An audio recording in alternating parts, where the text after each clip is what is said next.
Jóvenes, muy buenas tardes o buenos días. Como les tenía prometido, vamos a ver esta clase de el tipo de estudios que existen. Ya saben que esto es importante para el segundo corte. Ustedes tienen que definir cuál es el tipo de estudio que es el que ustedes están llevando a cabo. Muy bien, así que eso es lo que vamos a ver hoy. Así que sean bienvenidos, espero que lo disfruten, que abra su curiosidad investigativa y que de una vez vayan pensando cuál es el tipo de estudio al cual corresponde la investigación que ustedes están realizando. Muy bien. Bueno, una vez que ustedes ya, como ya lo han hecho, han definido de qué se trata su estudio, cuál es la pregunta de investigación que han hecho, ¿verdad? ¿Cuál es la curiosidad que ustedes van a resolver? Entonces, ustedes deben determinar cómo la van a llevar a cabo. Muy bien. Y surge esta pregunta, ¿no? ¿Qué tipo de estudio es el más adecuado para resolver ese problema que ustedes están considerando? Y esto debe ser, digamos, estudiado, analizado, dependiendo de diferentes factores, ¿no? Primero, ¿qué es lo que ustedes quieren hacer? Y segundo, con cuántos recursos cuentan. No solamente recursos económicos, sino los recursos de, por ejemplo, que tengan acceso al lugar donde van a trabajar, eh, que tengan acceso a las historias, que tengan acceso a los instrumentos y sobre todo, pues que puedan costear este trabajo que están ustedes llevando a cabo. Entonces, vemos diferentes aspectos. Muy bien, según el propósito. Y aquí vamos a comenzar con una gran clasificación. La primera clasificación es, hay estudios donde solamente se va a describir, se va a señalar, se va a decir, se, se va a registrar lo que usted está viendo. Punto. No van a hacer nada más. ¿Verdad? Usted dice, bueno, aquí están sucediendo una serie de cosas, se están llevando a cabo una serie de procesos, pero yo solamente voy a ver lo que hay allí y voy a decirlo. Por ejemplo, los estudios descriptivos. Vamos a leerlo, cuya finalidad es describir la frecuencia y características de un problema de salud en una población. Esta descripción se hace en función de características de persona, lugar y tiempo.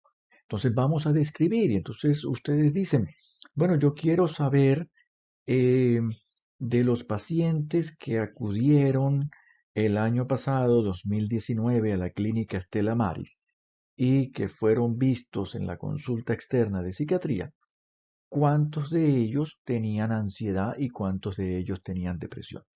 Eso es un estudio descriptivo. Veo, miro y simplemente digo, mire, de todos estos 1000 pacientes que acudieron, resultan ser que el 50% venían por depresión. Su diagnóstico fue depresión. Muy bien, estoy describiendo lo que yo vi. No solamente allí. Y de estos pacientes que tenían depresión, bueno, el 60% eran mujeres, el 40% eran hombres, eh, el mayor porcentaje estaba en el grupo de los 25 a los 35 años, etcétera, ¿no? Las comorbilidades principales fueron que no podían dormir, etcétera, etcétera. Pero voy a describir qué encontré yo en esa muestra, ¿verdad? Entonces ya lo vemos, es una característica de las personas, una característica de dónde se hizo, de la clínica Estela Maris y del tiempo, el año 2019. Entonces solamente describir. Pero hay otros estudios que son los estudios analíticos. Y aquí son analíticos porque, valga la redundancia, se analiza, se analiza una serie de situaciones, como por ejemplo, ¿por qué se enfermaron? ¿No? Aquí arriba solamente en el descriptivo, bueno, se enfermaron tantos. Ah, pero aquí, ¿y por qué se enfermaron? ¿Habrá algún factor de riesgo importante de los que se enfermaron? eh, digamos, lo mismo, ¿no? ¿Cuántos años tenían? Y esos factores pueden ser factores químicos, sociales, etcétera, ¿no? Leamos eso entonces. Estudios analíticos que se utilizan para valorar y cuantificar la posible relación entre un factor de riesgo y una determinada enfermedad. Perfecto. No estamos hablando de instrumentos estadísticos aquí. Muy bien, para factores de riesgo se utilizan unos y sencillamente para correlacionar uno con otro. Muy bien, por ejemplo, eh, hombre o mujer se enfermaron de depresión, pero la depresión estará relacionada más a la mujer que al hombre. Es decir, ser hombre se relacionó en esa muestra o ser mujer con, con que haya tenido más depresión. Eso se utiliza un instrumento estadístico. Pero si queremos saber si es un factor de riesgo, si ser mujer multiplica por uno, dos o tres veces la probabilidad de enfermarse de depresión, se utiliza otro instrumento estadístico. Perfecto. Entonces ustedes ven que en los estudios analíticos, sobre todo, vamos a evaluar una hipótesis etiológica. ¿Por qué se enfermaron? Bien, sigamos. Muy bien. Ahora, si existe o no una manipulación por parte suya, por parte del investigador, de lo que estamos estudiando, de los factores de estudio, entonces ya vamos a hablar de dos tipos de estudio, ¿no? Todo esto está relacionado, no es lo que yo acabo de decir, no es una cosa y esto es otra cosa diferente, todo se relaciona.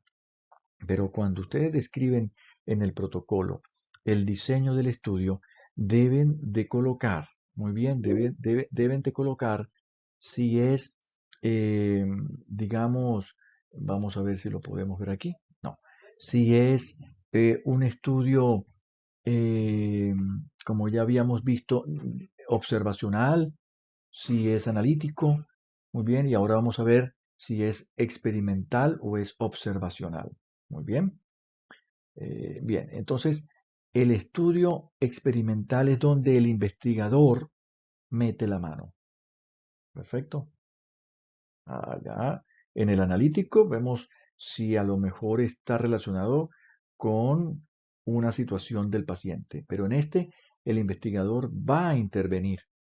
Entonces es un estudio experimental. El investigador controla el factor de estudio, es decir, por ejemplo, vamos a utilizar un tratamiento.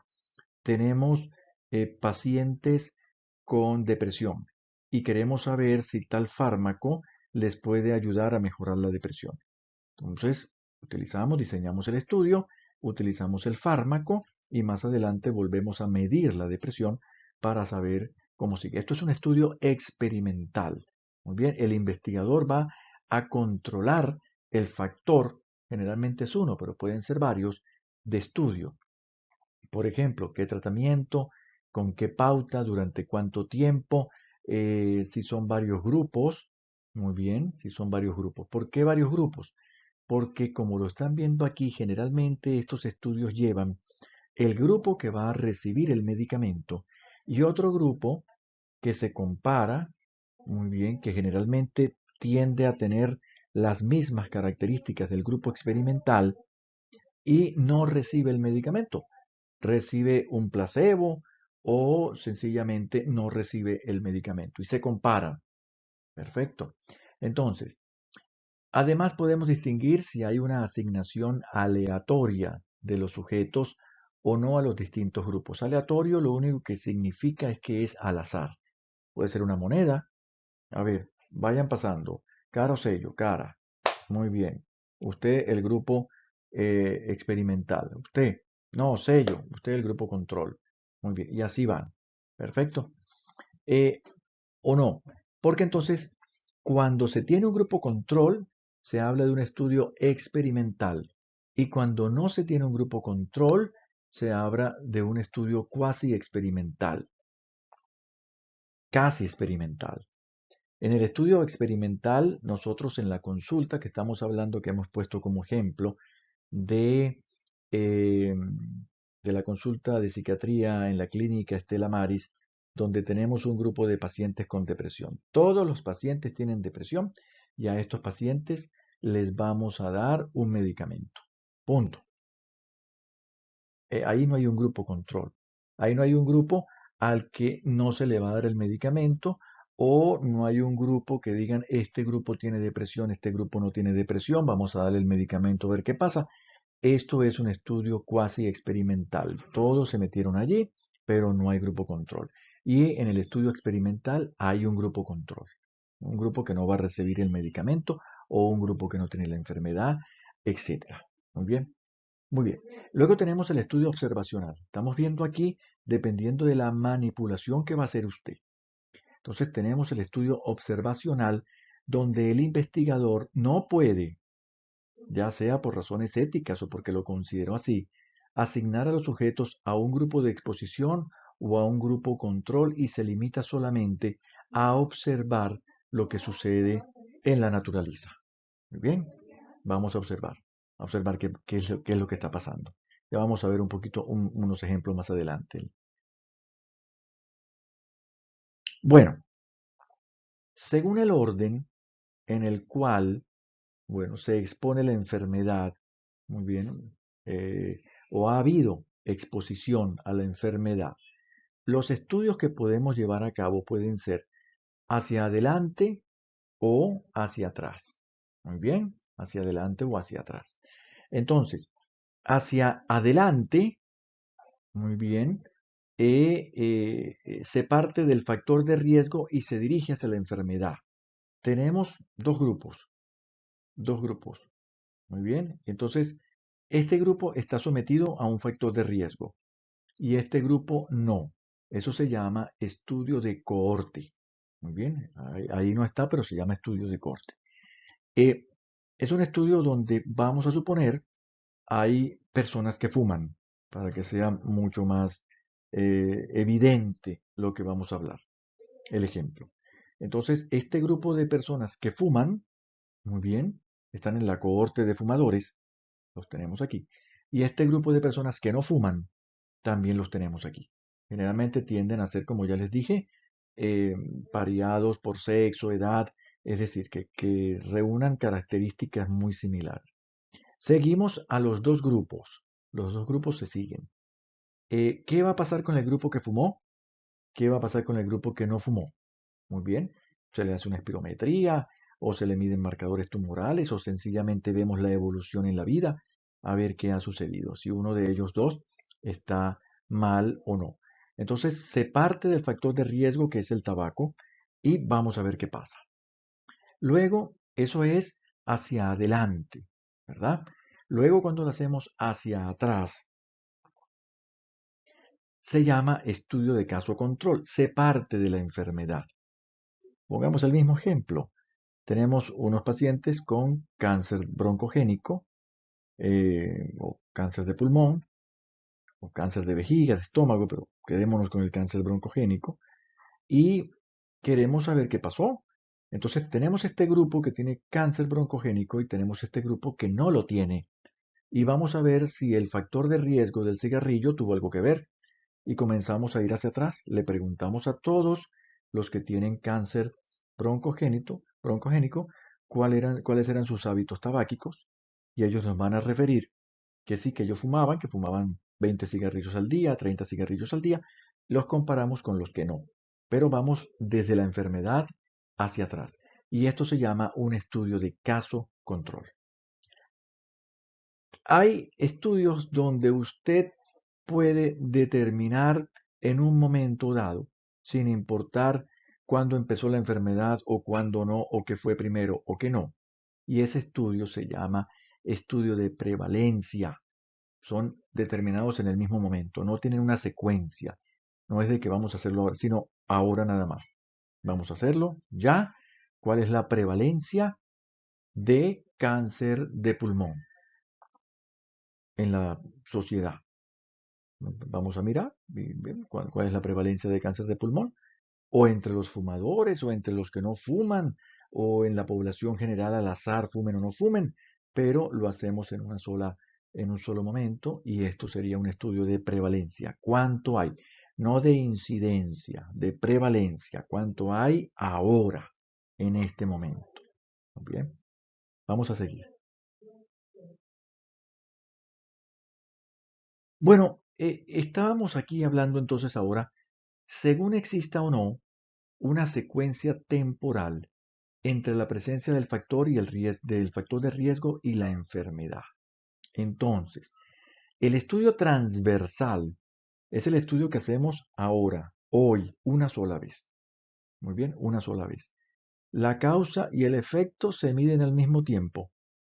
No sabemos, la persona puede estar fumando, puede que no esté fumando, pero ¿cuánto cáncer hay?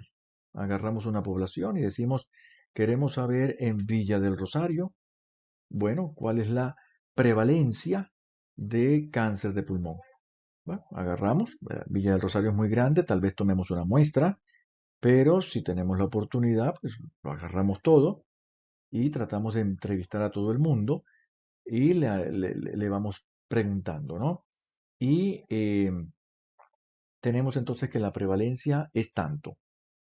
Ahí ya no sabemos desde cuándo fuma o desde cuándo no fuma, eso se preguntará después para mejorar los datos de la investigación. Pero es un examen, es un estudio transversal, se hizo hoy, punto. Hoy, bueno, o en un marco temporal, pero ustedes me dirán, pero si se hace durante un mes, 3 meses, sí, pero al paciente se le mide una sola vez. Muy bien. El paciente se midió y ya salió, llegó otro paciente. El estudio puede durar 3 meses. ¿Cuál es la prevalencia en esos 3 meses? Muy bien. Y un estudio longitudinal tiene que ver con lapso de tiempo entre la causa y el efecto. Entonces, el estudio transversal es ya, el estudio longitudinal es ya y después. Muy bien, medimos ahora. ¿Cuántos fuman?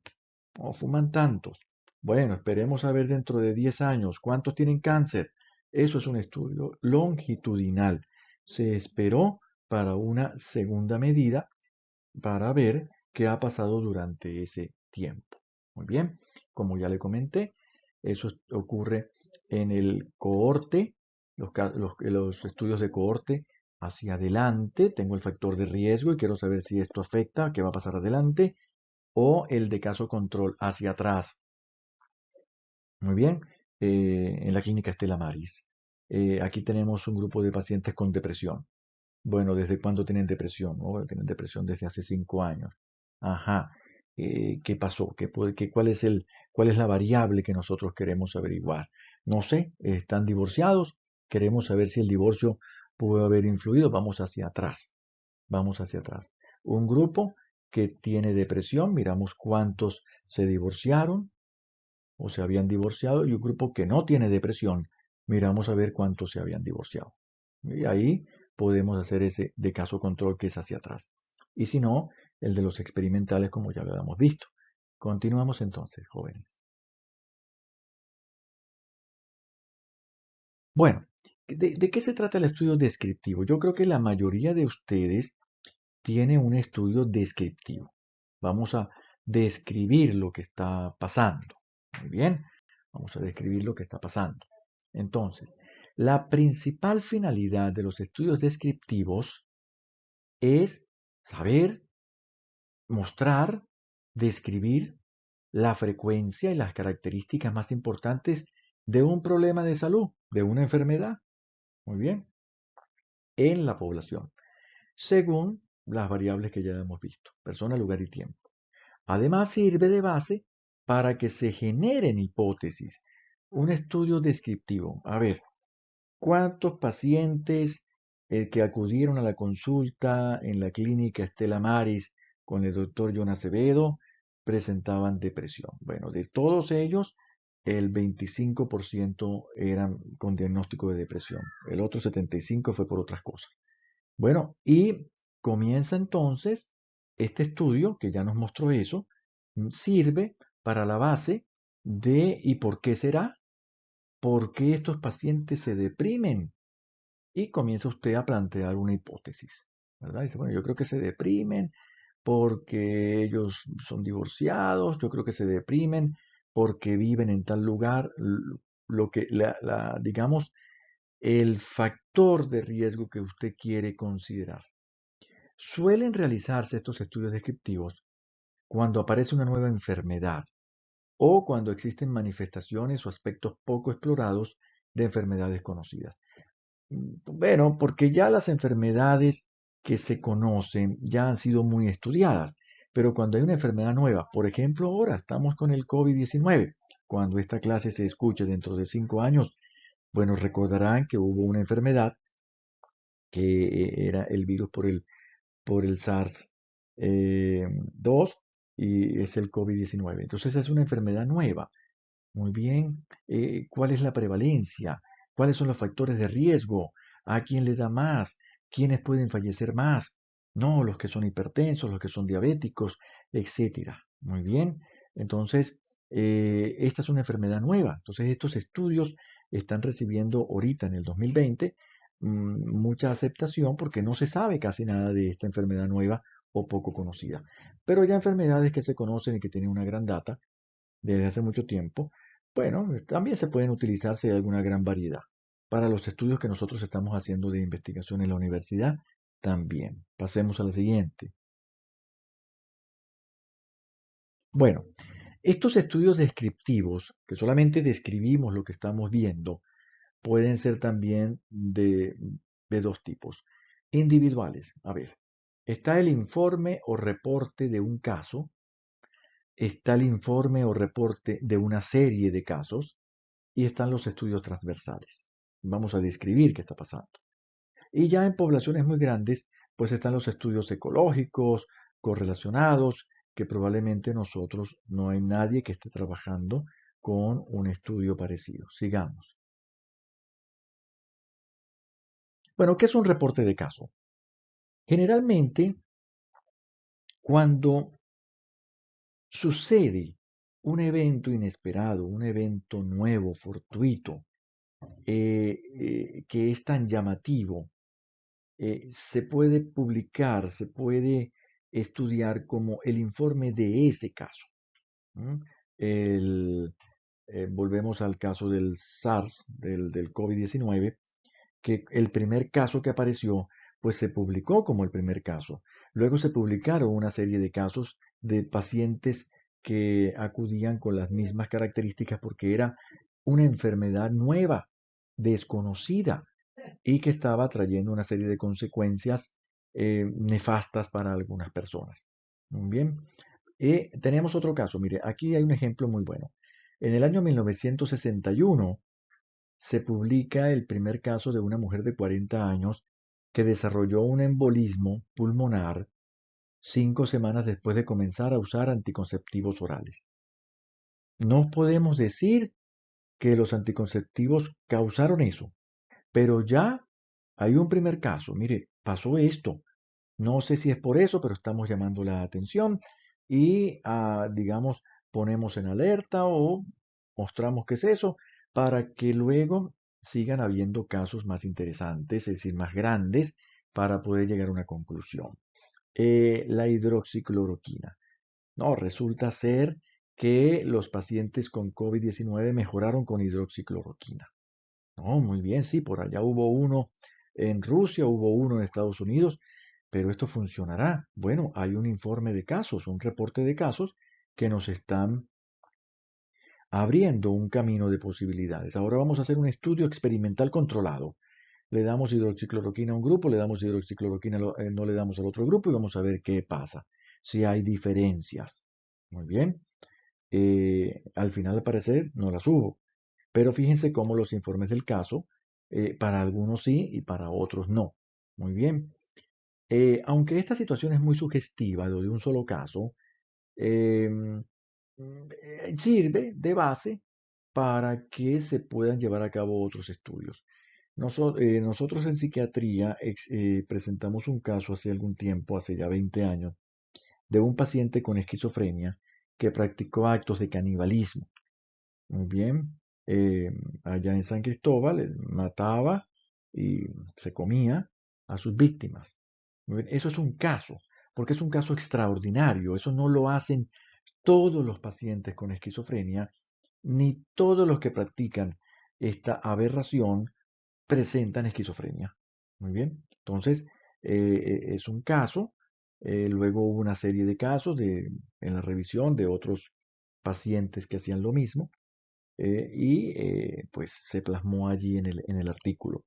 Pero lo que les quiero comentar es que generalmente tienden a ser casos, como dicen allá, inesperados, inusuales. Muy bien. Los estudios de series de casos, entonces, son más casos que describen la misma enfermedad. Como estudios descriptivos pueden ayudar a generar hipótesis, ¿no? Y ellos presentan unas características que son las siguientes. Miren, hay una información, ¿no?, que se puede adquirir a lo largo del tiempo, es decir, que pueden ser longitudinales, muy bien, no transversales, porque es un caso. ¿Qué ha pasado con ese paciente desde que empezó la enfermedad? ¿Qué sucedió? Muy bien, no es que vamos a medir hoy algo, sino que ¿qué ha pasado? Vamos a describir el caso. Los casos tienden a ser longitudinales porque los casos, se dice, paciente masculino, quien acudió o quien acude el día tal a la consulta tal, quien había presentado inicio de su enfermedad actual desde hace tanto tiempo, y se sigue el caso. Muy bien. Los pacientes de una serie comparten algo en común, que es que tienen la misma enfermedad o el mismo problema.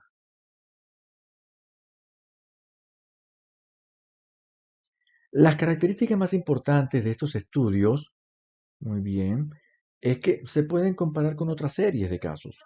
En el paciente que yo les comentaba, que había practicado actos de canibalismo, lo comparamos con otros casos anteriores que tenían ciertas similitudes y ciertas diferencias. Muy bien.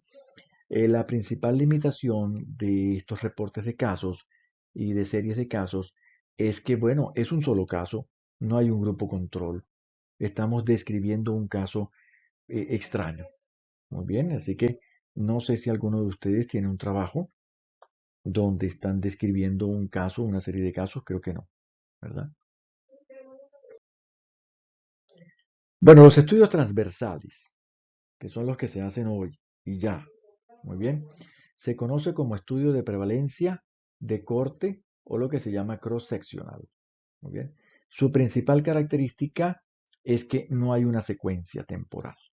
No se mide desde cuándo empezó el problema y qué consecuencias va a traer. Bueno, no se mide, digamos, lo que sucedió entre el factor de riesgo que usted propone y la enfermedad. Entonces, eso, bueno, es un estudio muy interesante, abre camino para otros estudios, pero no permite una interpretación de causa y efecto. Solamente puede permitir si está relacionado uno con otro, pero no va a permitir si hay digamos, una causa-efecto. Si eso si eso depende o se debe a tal factor. Muy bien, es simplemente un estudio de lo que estamos midiendo lo que pasó. Son estudios observacionales y en cuanto al orden en el cual la exposición y la enfermedad son estudiadas, esto es simultáneamente. Se hace ya y ahí se agarra la causa y se agarra la enfermedad. Los que están enfermos ya están enfermos. Y los que se están enfermando también se tomaron. Y los que no están enfermos, pero se van a enfermar, no entran, porque estamos midiendo la enfermedad. Muy bien. Fíjense, aquí tenemos la representación, llamémoslo matemática, es una estructura básica, la población. Arriba van los enfermos que están expuestos con los enfermos que no están expuestos. Y abajo están los que no están enfermos y están expuestos con los que no están enfermos y no están expuestos. Muy bien. Esa es la representación matemática de un estudio transversal. Su principal objetivo es estimar la prevalencia de un factor de riesgo o de una enfermedad. Factor de riesgo o de una enfermedad. Muy bien. Ya lo estamos viendo. ¿Cuántos pacientes presentaron depresión en la consulta de psiquiatría? Tanto por ciento. Bueno, listo. Mucho. Es decir, se compara con otros estudios de otros países. Dice, no, en la mayoría de los países es 20%, pero aquí en nuestra clínica son 60%. Es mucho, algo está pasando, ¿qué está sucediendo? Y comienzan las hipótesis, ¿no? ¿Qué más vamos a estudiar? O la prevalencia de un factor de riesgo. La prevalencia solamente, sí, de esos 50, de ese 60%, el 80% presentó o presentaba hipotiroidismo. Ah, caramba, puede ser un factor de riesgo. No lo sabemos. Para eso necesitamos hacer otras pruebas. Pero lo que sí es un factor asociado. Se consideró y se vio que los pacientes con depresión presentaban también muchos de ellos hipotiroidismo. Entonces, pero se hizo ahora, en el año 2019. Le agarramos uno, digamos, medimos a todos los pacientes que acudieron en el 2019. Ya está, no los volvimos a seguir, ni miramos desde cuándo tenían hipotiroidismo, ni nada de eso. La elección de los sujetos de estudio puede hacerse en función de la exposición, la enfermedad o una muestra de la población, que es lo que muchos de ustedes están haciendo. Muchos de ustedes están llevando a cabo un estudio transversal porque, bueno, la factibilidad es muy apropiada. Ustedes buscan las historias y miran en tal año cuánto hubo. Es un estudio de prevalencia, cuánto hubo ese año. Y es un estudio transversal porque no se midió nada. No se evaluó, bueno, se midió mucho, pero quiero decir que no se evaluó una posible causa o efecto, o la etiología, si el factor de riesgo de cuándo está presente o no, nada de esto, solamente cuánto hay en ese momento. Son útiles para estudiar factores de riesgo y o enfermedades de inicio lento y de larga duración en las que los sujetos pues no demandan asistencia hasta que la enfermedad produce síntomas de gravedad. Los pacientes con depresión no acuden la primera semana, el primer día, el primer mes. Acuden mucho después, tal vez a los 6 meses, cuando ya la enfermedad les ha causado mucho daño. No es útil, este estudio transversal hemos hecho un poquito de énfasis porque es la mayoría de lo que ustedes están llevando a cabo. No es útil para estudiar enfermedades poco frecuentes, ya que para encontrar información de pocos casos habrá que recoger la información de muchas personas. Muy bien, así que en la clínica Stella Maris, cuando la depresión y la ansiedad son enfermedades con bastante prevalencia, pues podemos averiguar cuánto hay allí, porque hay bastantes casos. Por ejemplo, para encontrar 3 casos de cáncer de vejiga, se debería estudiar aproximadamente unas 10.000 personas entre 45 y 50 años de la población general. Entonces, este estudio transversal con una muestra poblacional tal vez no sea el más apropiado en este caso.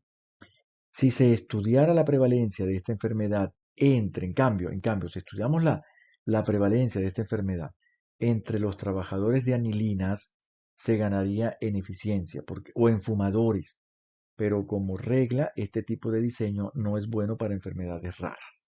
Muy bien. Pero en fumadores, prevalencia de cáncer de vejiga en fumadores o en fumadores después de 10 años, de larga data. Muy bien, porque ya sabemos que allí probablemente se pueda encontrar. O prevalencia de cáncer de próstata en pacientes mayores de 80 años. Muy bien. Entonces, ese estudio transversal va bien porque allí hay una alta prevalencia, o bueno, o es la prevalencia mayor de esa u otras enfermedades. Otra característica que ha de tener este estudio transversal, que aquí ya les comenté que es la de la mayoría de ustedes, eh, otra característica que han de tener tanto la enfermedad como la exposición, es la de ser fácilmente objetables y medibles. Muy bien. ¿Cómo vamos a medirlo? Pues tenemos que medirlo fácilmente. Les voy a poner un ejemplo. Vamos a suponer que hay un club de pacientes con diabetes que se reúnen una vez al mes. Los sábados en la mañana ellos se reúnen y hacen su convención allí, hablan de psicoeducación, hablan de cómo van las cosas, de los medicamentos, de las EPS, de lo que quieran hablar. Usted aprovecha y dice, aquí los tengo reunidos. Entonces yo les voy a pasar una encuesta de depresión en diabetes y todos me van a colaborar. De los 300 colaboran 280, no importa. Están todos sentados allí en un salón y usted le pasa la encuesta y la rellenan. Y ya, se tomó la muestra. Es fácil de tomarla, fácil de medirla. Muy bien, y luego hacemos una analítica o ellos la hacen esos días que van para allá y la seguimos midiendo. Entonces, en estos estudios transversales no está bien, no se va a poder usar un método invasivo o que suponga algún riesgo para los participantes. Las pruebas han de ser lo más sensible posible, ¿verdad? Y con especificidad, sensibilidad y especificidad posible. De otra forma, pueden producirse errores de clasificación de los casos en remisión o en tratamiento. Eh, Así que en el caso que yo les estaba hablando, son pruebas para depresión, pero si ustedes van a medir eh, diabetes, cifras de glicemia o hemoglobina glicosilada, etcétera, pues son pruebas muy sensibles y que ustedes pueden utilizarlas. Bueno, ventajas de estos estudios transversales que ustedes están llevando a cabo. ¿Por qué muchos de ustedes han escogido estudios transversal y muchos de prevalencia? Bueno, porque son fáciles de ejecutar, son rápidos y no se necesita gran cantidad de recursos. Y ustedes están haciendo un trabajo, si ustedes se dedicaran solamente a investigar y les pagaran por investigar y estuvieran dedicados a eso y tuvieran tiempo, pues probablemente pueden decir, bueno, yo voy a escoger un estudio experimental, etcétera, como están haciendo ahora con las vacunas, como hacen cuando prueban un medicamento, etcétera, porque están dedicados a eso 24 horas al día. Ustedes son estudiantes que están dedicados 24 horas al día a otras eh, digamos, actividades y ustedes entonces no pueden estar, digamos, todo el día metido en esto. Entonces, el estudio transversal es una buena opción, es un estudio válido, bueno, que va a dar información, muy bien, y que les permite a ustedes una factibilidad de llevarlo a cabo. Entonces, son fáciles de ejecutar, rápido y poco costosos. También se pueden repetir. Entonces, lo hacemos este año, el grupo que viene lo hace el año entrante, el otro grupo compara un año con otro, etc. Esto no significa, para nada, no les estoy diciendo que ustedes no puedan hacer otro estudio, otro tipo de estudio. Lo que les estoy comentando es que muchos han escogido un estudio transversal y de prevalencia por la factibilidad, que no significa, eso no significa que sea fácil, significa que sea factible, que se puede llevar a cabo. Permiten generar hipótesis, y son el primer paso para realizar estudios analíticos más allá. Si ustedes hacen estos estudios y dicen, bueno, estamos viendo que hay muchos pacientes con depresión y estos pacientes entonces los podemos, vamos a analizar o por qué ellos presentan depresión. ¿Es que acaso vemos que hay muchos jóvenes con depresión? Eso es la hipótesis. Eh, Parece que la edad está asociada a depresión en la clínica Estela Maris, etc. Muy bien. Son adecuados para el estudio de enfermedades de inicio lento y larga duración. Así que lo que es hipotiroidismo, lo que es, digamos, HIV, lo que es cáncer, lo que es depresión, ansiedad, son enfermedades largas, muy bien, crónicas. Y estos estudios son muy buenos para medir ese tipo de enfermedades. ¿Qué ventajas? Son adecuados para el estudio de enfermedades de larga, ya lo dijimos. Los resultados suelen ser generalizables, porque generalmente se utilizan muestras representativas, es decir, eh, de los pacientes que acudieron a la clínica Estela Maris, ¿cuántos presentaban depresión? Bueno, el 60%.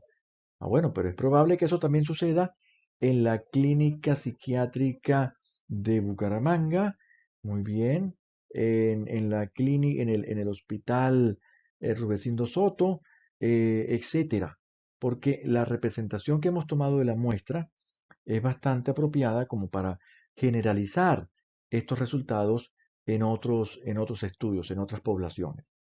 Y permite estudiar varias enfermedades y varias exposiciones. Usted puede en un estudio de prevalencia transversal decir, bueno, queremos averiguar la prevalencia de depresión, ansiedad y esquizofrenia. Y sí, entonces usted lo mide y va viendo cuánto hay de cada uno. Sin embargo, limitaciones, limitaciones. Bueno, eso se hará, se seguirá con ese estudio más adelante. No permite evaluar hipótesis etiológicas. No se sabe por qué se enfermaron. Solamente se sabe que están enfermos. Muy bien. Podemos suponer, y eso es el planteamiento de una hipótesis, podemos suponer que fue por tal o cual factor de riesgo o cual motivo, y lo estudiaremos más adelante. Falta de secuencia temporal. Muy bien. Sesgo de supervivencia. Mayor probabilidad de captar enfermos de larga duración que a los que tienen un curso breve.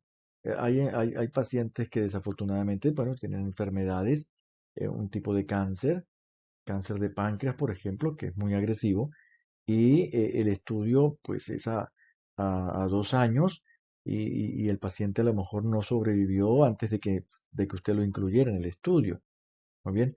No permiten estimar incidencias ni riesgos de enfermar. Incidencias son casos nuevos cada año. Muy bien. Prevalencia es lo que hay hoy. Incidencia, casos nuevos. Eso no se puede estimar con este modelo. Con este modelo es solamente lo que estamos viendo hoy. No sabemos cuántos de estos que estamos viendo han sido nuevos o cuántos han sido viejos, a menos que pongamos una variable para eso. ¿Bien? Ni cuáles son los factores de riesgo tampoco. Recuerden que no mide, nos permite plantear una hipótesis, pero no mide cuáles son los factores de riesgo. Bueno, entonces no son útiles para enfermedades raras de baja incidencia o de corta duración porque no va, para eso se hace otro tipo de, ¿verdad? De planteamiento. Recuerden lo de los reportes de los casos, la serie de casos, etcétera. Muy bien. Tampoco son adecuados para valorar enfermedades que mejoran y empeoran, porque usted no sabe dónde va a medirle al paciente, si lo va a medir cuando está exacerbada la enfermedad o la va a medir cuando ha habido una remisión. Bien, puede, sino más bien una enfermedad continua, crónica. Pueden estar afectados por el sesgo de no respuesta. Hay personas que no van a responder o hay personas que mienten en sus respuestas.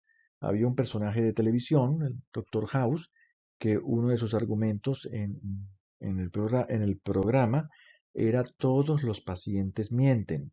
Bien, y no serán todos, pero hay una gran cantidad de pacientes que mienten. No, no solo mienten a propósito, porque a veces las personas falsean la información por quedar bien, por evitar un reclamo.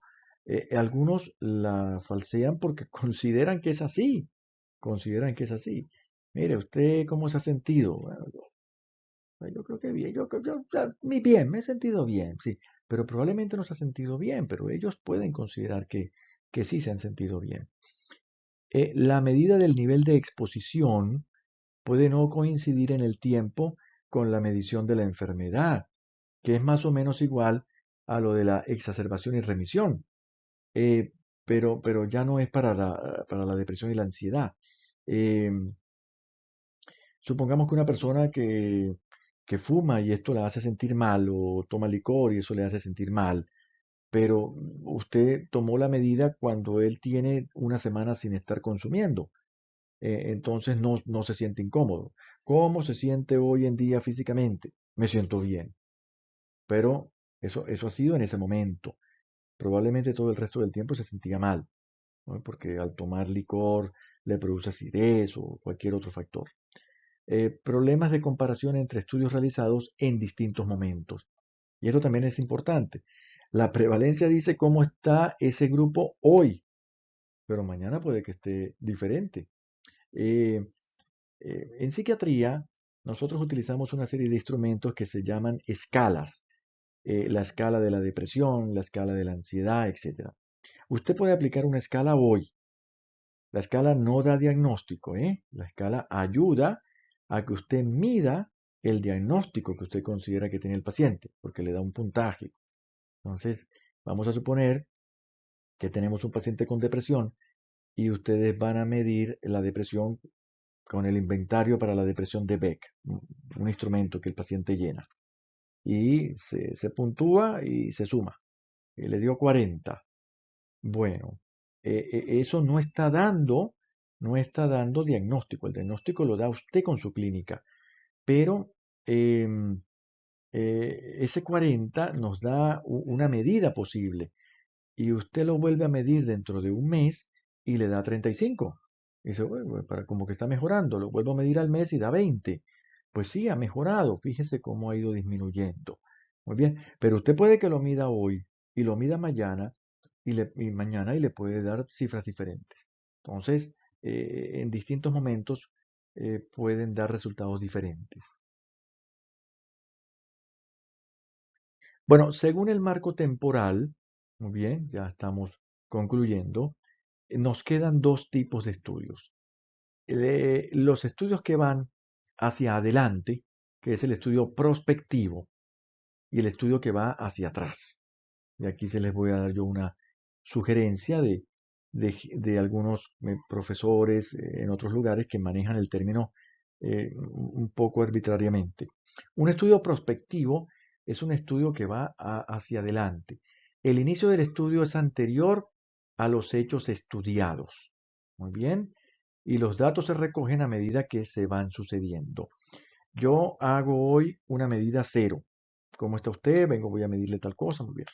Eh, Está fumando. Muy bien, está fumando. Perfecto. Voy a medirlo dentro de un año. Venga y le hago transpirometría a ver cómo está. Eso es un estudio prospectivo. Voy hacia adelante. Al mismo paciente le hago por lo menos dos mediciones. Muy bien.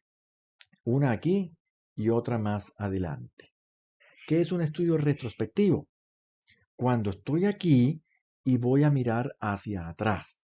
Los datos, digamos, el estudio es posterior a los hechos estudiados. El paciente, bueno, hoy 2020 yo voy a ver cuántos pacientes vinieron en el 2019 a la consulta. Voy a hacer una revisión. Esto se puede considerar retrospectivo. Los datos se recogen de archivos o entrevistas sobre hechos sucedidos. Es longitudinal, es retrospectivo, ¿sí? Se puede considerar así, porque usted está haciendo un estudio hacia atrás, está tomando una medida hoy y está viendo cómo estaba cómo estaba antes. Pero si usted solamente va a tomar la medida del 2019, es un estudio transversal. Muy bien, a eso me refería. Un estudio transversal. Usted hoy estamos en el 2020 y usted va a revisar qué tenía en el 2019. Una sola vez. Es un estudio transversal, cómo estaba en ese momento. Pero si usted mide hoy que lo vio, ¿no? Hoy tenía 20 de depresión y el año pasado tenía 40 y tengo esas dos medidas, es un estudio retrospectivo. Muy bien, esto es importante aunque hay diferentes definiciones. Hay quienes dicen que por el hecho de estar revisando hacia atrás es un estudio retrospectivo, porque yo voy a revisar en los archivos cómo estaba hace un año. Vaya. Y hay quienes dicen que revisar hacia adelante también es prospectivo, ¿no? Que es decir, que no podemos adivinar el futuro.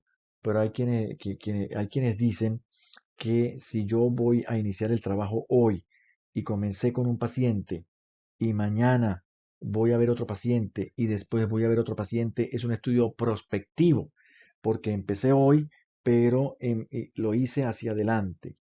Eso no es así. Eso no es así. para que haya, como ya se los comenté, vamos a dejar claro porque tal vez los enredé. Para que haya un estudio prospectivo tienen que haber dos mediciones, la de hoy y la próxima. Punto.